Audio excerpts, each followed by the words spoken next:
Bonjour à toutes et à tous. Éteindre la lumière en sortant de la pièce pour économiser l'énergie, oui.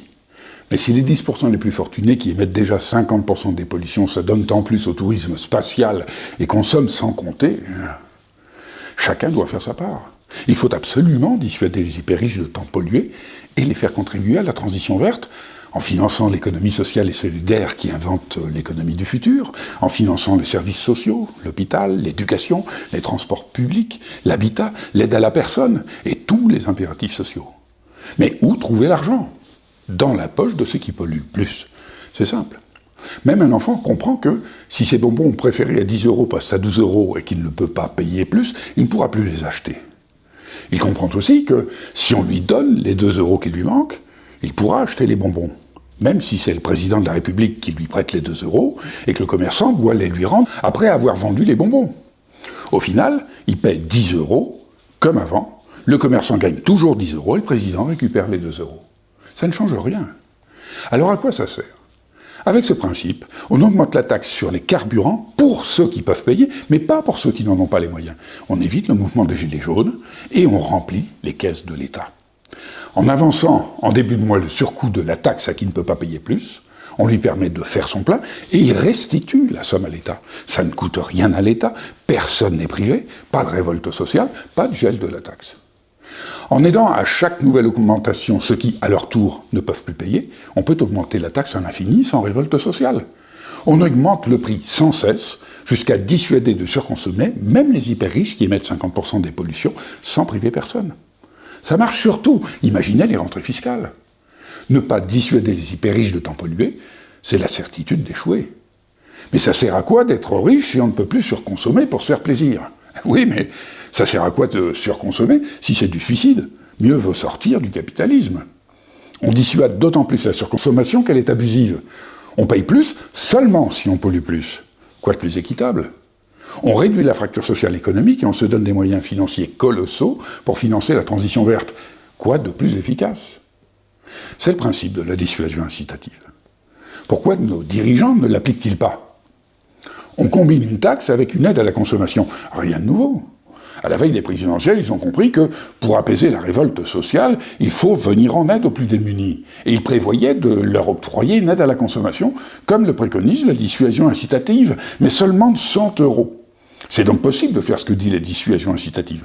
Sauf que les 100 € de l'État n'auraient pas suffi à compenser la hausse des prix, et c'était trop tard. De plus, l'État n'aurait récupéré que la TVA, alors qu'avec la dissuasion incitative, il récupérerait 100% de la prime, comme pour les 2 € des bonbons. De plus. Puisqu'il y perd, l'État prétexte qu'il ne peut pas dépenser plus et creuser la dette sans limite. Avec la dissuasion incitative, il n'a plus d'excuse, ça ne coûte rien à l'État, il n'y a pas de dette. De plus. Sous la pression des gilets jaunes, l'État a gelé la taxe. Dans la conjoncture actuelle, on ne voit ni quand ni comment il pourra reprendre l'augmentation pour se donner les moyens financiers de sauver la planète ou réduire l'injustice sociale. On peut même appliquer la dissuasion incitative de diverses manières. Par exemple, en augmentant le prix des carburants en fonction du volume consommé, par tranche progressive. Vous consommez le minimum vital, c'est gratuit. Un peu plus, c'est plus cher. Encore plus, c'est très cher. Beaucoup trop, c'est hors de prix. En généralisant ce principe à toute nuisance écologique, les rentrées financières seront immenses. Il faudra des milliards de milliards pour sortir des pollutions, du réchauffement climatique et de la fracture sociale. Qu'attendons-nous ? L'urgence est cruciale. Nous perdons la guerre du climat. C'est que nous n'avons aucune solution assez performante, qu'elle soit publique ou privée. L'urgence est dramatique. L'efficacité doit être fulgurante. La dissuasion incitative est fulgurante. Qu'attendons-nous ? Qu'attendent nos dirigeants ? Sont-ils stupides ou corrompus par les lobbies ? Veulent-ils nous exterminer ? Espèrent-ils vivre sur Mars pour fuir une Terre désolée ? Serons-nous sauvés par les extraterrestres ? Qu'importe.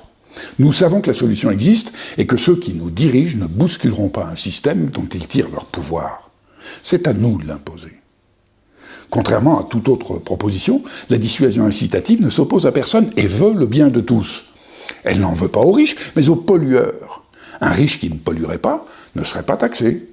Personne ne pourra s'opposer. Elle est acceptable par tous. Même les hyper-riches n'ont pas plus envie que cela de condamner leurs enfants ou d'aller vivre sur Mars, sans océan, sans forêt, sans prairies, sans cimes enneigées, sans saison, sans dauphins, ni baleines, ni oiseaux, ni papillons. sans arc-en-ciel, ni brise dans les cheveux, sans rêve ni espoir. C'est cela que nous avons reçu en héritage, et c'est cela que nous aurions dû restituer intact aux générations futures. Ni les puissants ni les politiques ne seront les initiateurs de la dissuasion incitative, mais ils ne s'opposeront pas et finiront par nous suivre pour le bien de l'humanité. C'est à nous de partager l'idée et de la faire découvrir à tous. Il y a plus fort que toutes les armées du monde, une idée dont l'heure est venue, Victor Hugo.